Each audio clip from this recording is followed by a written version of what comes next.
বিশ্বের সবচেয়ে শক্তিশালী গুপ্তচর সংস্থাগুলোর একটা ভারতীয় র এখন গোটা বিশ্বে এমন তাণ্ডব চালাচ্ছে যাতে পাকিস্তান তো ভুলেই যান, আমেরিকা থেকে শুরু করে গোটা পশ্চিমা বিশ্ব এই মুহূর্তে আতঙ্কে রয়েছে।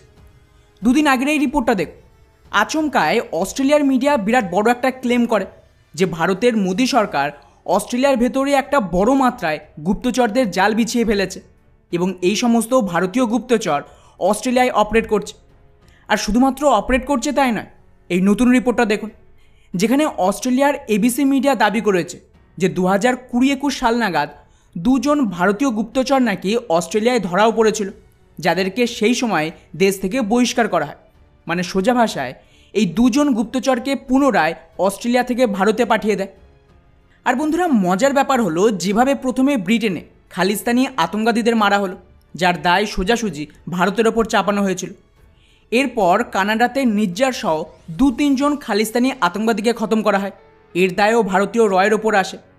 আর মাত্র মাসখানেক আগেই ব্লুমবার্গের রিপোর্ট অনুযায়ী পাকিস্তানের ভেতর সবচেয়ে বড় অপারেশন চলছে, যাতে একজন দুজন নয় বরং মোট 20 থেকে 22 জন টপ আতঙ্কবাদীদের লিডারকে খুঁজে খুঁজে মারা হয়েছে। আর শুধু তাই নয়, এই রয়ের যে আতঙ্ক সেটা কিন্তু আমেরিকাতেও রয়েছে, যেখানে আপনারা তো শুনেই থাকবেন যে খালিস্তানি লিডার পান্নুকেও নাকি কেউ একজন মারার চেষ্টা করেছিল। আর এই সব কিছুর পর এখন অস্ট্রেলিয়ার তরফ থেকে যা রিপোর্ট আসছে তাতে কিন্তু দুটো গুরুত্বপূর্ণ বিষয় রয়েছে। প্রথমত, টাইমিং খুবই গুরুত্বপূর্ণ। এই সমস্ত রিপোর্ট ঠিক এমন সময় সামনে এসেছে যখন ভারতে ইলেকশন চলছে। আর আপনাদের যদি খেয়াল থাকে তাহলে আমাদের বিদেশ মন্ত্রণালয়ের তরফ থেকে ওপেনলি এটা বলে দিয়েছে যে আমেরিকা সহ বাকি দেশ ভারতের ইলেকশনে ইন্টারফেয়ার করছে, কারণ ওরা নিজেদের পছন্দের কাউকে ভারতের ক্ষমতায় আনতে চাইছে। কিন্তু মজার ব্যাপার দেখুন, ভারতের পলিটিক্স কিন্তু আলাদা। ভারতে এই সমস্ত রিপোর্টের কোনো নেগেটিভ ইম্প্যাক্ট হচ্ছে না, বরং বলা ভালো উল্টে এর চক্করে সরকারের সমর্থন বাড়ছে, কারণ ভারতীয়রা এগুলিকে পছন্দ করে। ন্যাশনালিজম ইউরোপ আর আমেরিকায় একটা ক্রাইমের মতন দেখায়, কিন্তু ভারতের ক্ষেত্রে এটা উল্টো। ভারতের মেন পাওয়ারই হলো এই ন্যাশনালিজম। ভারতের লোকজন খুশি হয় যদি ভারত এই ধরনের অ্যাগ্রেসিভ অ্যাকশন নেয়। অর্থাৎ সোজা ভাষায় এগুলো যদি ফেক রিপোর্ট হয় ভারতের এই ইলেকশনে ইন্টারফেয়ারের জন্য বা ইনফরমেশন ওয়ারফেয়ারের জন্য, তাহলে ধরে নিন যে পশ্চিমা দেশগুলো বিরাট বড় একটা ভুল করে ফেলেছে এবং অ্যাকচুয়ালি ওরা বর্তমান সরকারকে সাহায্যই করছে। যাই হোক, দ্বিতীয়ত, এই রিপোর্টগুলো যদি সত্যি হয় তাহলে এটা ভারতের শত্রু দেশগুলোর জন্য রাতের ঘুম কেড়ে নেবে। কারণ এত বছর ধরে কেবলমাত্র আমেরিকার সিআইএ আর ইসরায়েলের মসাদ গোটা বিশ্বে ছড়িয়েছিল, কিন্তু যেভাবে র পপুলারিটি পেল এবং ভারতের শক্তি বৃদ্ধি হলো, তাতে কিন্তু বাকি দেশ ভারতের বিরুদ্ধে কিছু করার আগে কয়েকশো বার ভাববে। এবং তার সাথেই ভারত এখন ইসরায়েলের মতন শত্রুর ঘরে ঢুকে মারার নীতিতে কাজ করছে।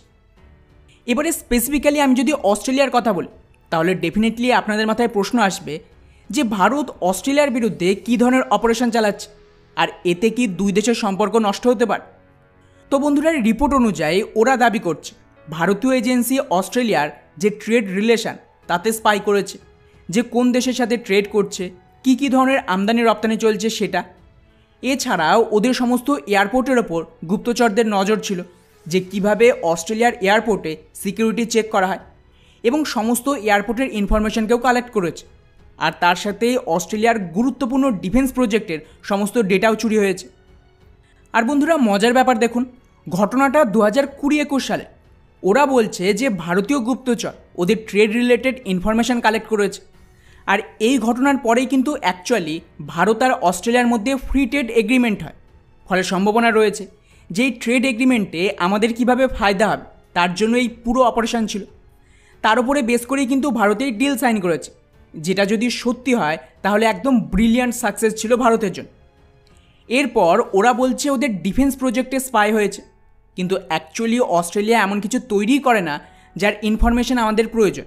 ফলে এটা হয়তো খুব একটা সত্য নয়, কিন্তু হ্যাঁ, এর সাথে খালিস্তানিদের লিঙ্ক থাকতে পারে, কারণ অস্ট্রেলিয়াতেও অল্প মাত্রায় এরা মাথাচাড়া দিয়ে উঠেছিল।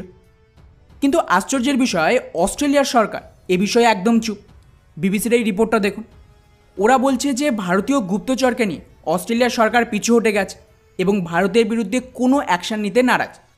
আর মজার ব্যাপার, এই বিষয়ে যখন ওদের সরকারকে প্রশ্ন করা হয়, ওরা বলে যে ভারতের সাথে ওদের রিলেশন খুবই ভালো, ট্রেড ডিল হয়েছে, তাই আমরা কোনো রকম সম্পর্ক নষ্ট করতে রাজি নয়। যেটা সত্যি বিরাট বড় একটা সফলতা ভারতে। কারণ আমরা কিন্তু আগেও দেখেছি যে কানাডা ভারতের বিরুদ্ধে মুখ খোলায় ওদের অবস্থা কী হয়েছিল, আর ওটা তো কেবলমাত্র ট্রেলার ছিল। এখন অস্ট্রেলিয়া যদি কোনো রকমের স্টেটমেন্ট দিত তাহলে ওদের সাথেও ভারত সেটাই করতো, বা বলা ভালো আরও বড় অ্যাকশান নিত। কিন্তু এই মুহূর্তে ট্রেড, ভারতীয় স্টুডেন্ট এবং চীনের বিরুদ্ধে লড়াইয়ে ওদের ভারতকে খুবই প্রয়োজন। ফলে ওরা কানাডার মতন ভুল করে নিজেদের ইকোনমি ক্ষতিগ্রস্ত করবে না। আর শুধু তাই নয়, অস্ট্রেলিয়ার যে বিরোধী পলিটিক্যাল পার্টি তারা পর্যন্ত এখানে ভারতের বিরুদ্ধে কিছু বলতে নারাজ। ফলে দুদিক থেকেই ভারত এখানে পুরোপুরি ম্যানেজ করে নিয়েছে। অন্যদিকে ভারতের বিদেশ মন্ত্রীও এই বিষয়টিকে রিজেক্ট করে দিয়েছে যে না, এমন কিছুই হয়নি। ফলে ওভারঅল ভারত সরকারের পলিসি একদম ক্লিয়ার, যে গতিতে দেশের ভেতরে সমস্ত চীনপন্থী কমিউনিস্ট আতঙ্কবাদীদের মারা হচ্ছে, ওদিকে কাশ্মীরে জিহাদকে খতম করা হচ্ছে এবং ডেলি 1-2 করে আতঙ্কবাদী তো মরছে, যাতে ভারত বিরোধীদের দিন শেষ। অন্যদিকে ভারতের বাইরে যে আতঙ্কবাদীদের একটা নেটওয়ার্ক রয়েছে তাকেও ধীরে ধীরে শেষ করা হচ্ছে। এর ফলে ভারত ইন্টারনালি সুরক্ষিত হলো। তার চেয়েও বড় কথা, এটা কিন্তু সমস্ত পশ্চিমা দেশ আর আমাদের এই শত্রু দেশগুলোর জন্য একটা মেসেজ ছিল যে খেলা ঘুরে গেছে। যে ভারতের বিরুদ্ধে কাজ করবে তাদের দেশে ঢুকে কিভাবে মারতে হয় সেটা ভারত খুব ভালোভাবে শিখে গেছে। ফলে ওভারঅল অস্ট্রেলিয়া, ভারতীয় উপমহাদ্বীপ, কানাডা আর ইউরোপ সব জায়গায় এখন ভারতের গুপ্তচর সংস্থাগুলো নিজেদের জাল বিছিয়ে ফেলেছে এবং যত দিন যাবে ভারত আরও মারাত্মকভাবে নিজেদের ক্ষমতা বিস্তার করবে। বাকি এই পুরো বিষয়টিকে নিয়ে আপনাদের কি মনে হয় নিচে অবশ্যই কমেন্ট করে জানাবেন। জয় হিন্দ।